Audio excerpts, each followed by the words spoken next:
Beep, beep, beep, beep, beep. Live from Wellston, Georgia, it's another episode of the Wartown Times. Be sure to stay up to date by joining the Wartown Times Facebook group on the Facebook. Modern slavery is the cost of apathy.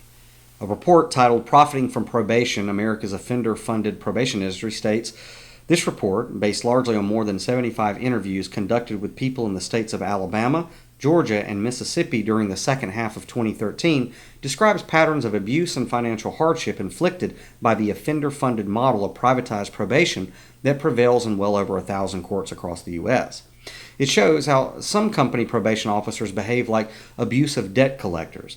It explains how some courts and probation companies combine to jail offenders who fall behind on payments they cannot afford to make, in spite of clear legal protections meant to prohibit this. It also argues that the fee structure of offender-funded probation is inherently discriminatory against poor offenders and imposes the greatest financial burden on those who are least able to afford to pay. In fact, the business of many private probation companies is built largely on the willingness of courts to discriminate against poor offenders who can only afford to pay their fines in installments over time. The problems described in this report are not a consequence of probation privatization per se. Rather, they arise because public officials allow probation companies to profit by extracting fees directly from probationers and then fail to exercise the kind of oversight needed to protect probationers from abusive and extortionate practices. All too often, offenders on private probation are threatened with jail for failing to pay probation fees they simply cannot afford. And some spend time behind bars. This report tells many of their stories, end quote. The implications from this report are clearly felt and seen in Wartown, perhaps the worst area in the worst state regarding what is essentially modern-day slavery. The fact that Wartown is raking in ungodly amounts of money from its inhabitants and threatening or executing unlawful kidnapping, caging, and involuntary servitude of we the people who have not committed crimes is common knowledge to anyone that knows our nickname as the Black Hole. Others have even given Wartown the motto, "Come to Warner Robins on vacation, leave Warner Robins on probation." And while satirical, it is also quite accurate.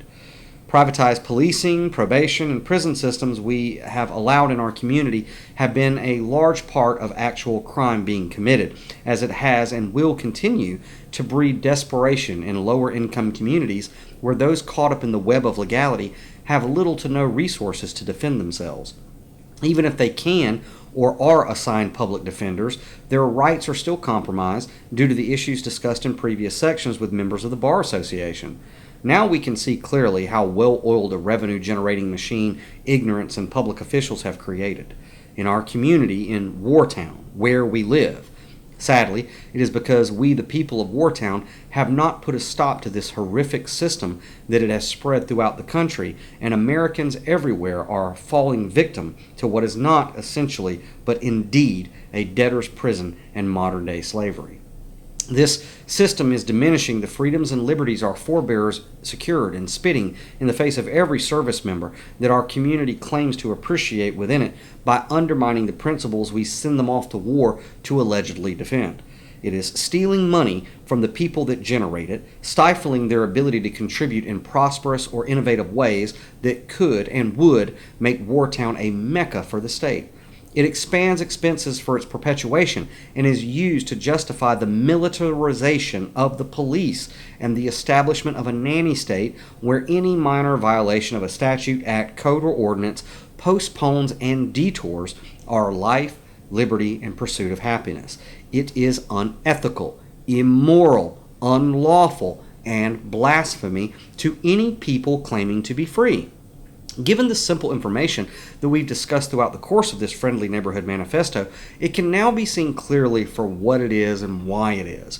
All one needs to do in order to confirm the motivations for continuing this wicked system is file Freedom of Information requests at the Law Enforcement Center to inquire how much the Houston County Detention Center charges the people of Wartown to house inmates, many of which are there for victimless violations, versus the cost it takes to do so for this privately owned, for-profit monstrosity of people cages.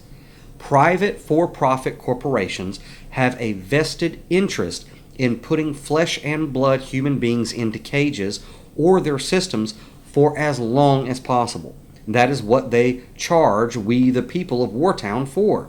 Corporations are not interested in justice. They are not concerned with the law.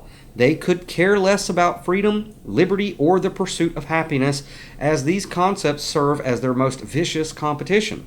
No, private for-profit companies are concerned about their bottom line. And in this realm, that means capturing as many people as possible for the smallest violations of statutes, acts, codes, and ordinances to reap the greatest monetary reward. This is simple economics that does not require a diploma, law degree, bar association card, or a dress and a gavel to figure out. It simply requires common sense to see, with compassion for your fellow man. Isn't it time to begin asking our public officials if these are qualities they hold? And if so, what are they doing to correct this grave sin against their constituents in Wartown? You, dear reader, may also want to begin asking which long-sitting officials who have been in the public sphere of Wartown in an elected position have let these systems grow over the decades, and how much they might be profiting by doing so. But don't stop there. Start asking the newly elected officials in our community what they are actively doing or intend to do to put a stop to this horrific machine, which is fueled by the enforcement of legislation that is fictitious in light of the Constitution, Bill of Rights, and Supreme Court rulings, which have already deemed most of them to be nullified. Shouldn't a list be made of those we employ that profit and perpetuate fraud through threat, duress, and color of law? Surely it should, and those that find themselves upon it might begin to change their tune on what the law is or what it is not when they are facing the stick of indictments rather than the carrot of accolades. The issue of policing, prison, and probation for profit has deliberately been addressed last in this friendly neighborhood manifesto, as it is the end result of the negligence of the ideals contained within our founding documents and lack of diligence in preserving the God-given rights we have all been endowed with for all mankind.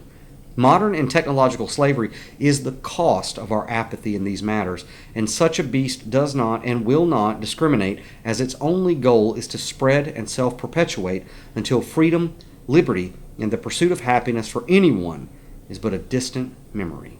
Beep, beep, beep, beep, beep. Live from Wellston, Georgia, it's another episode of the Wartown Times. Be sure to stay up to date by joining the Wartown Times Facebook group on the Facebook.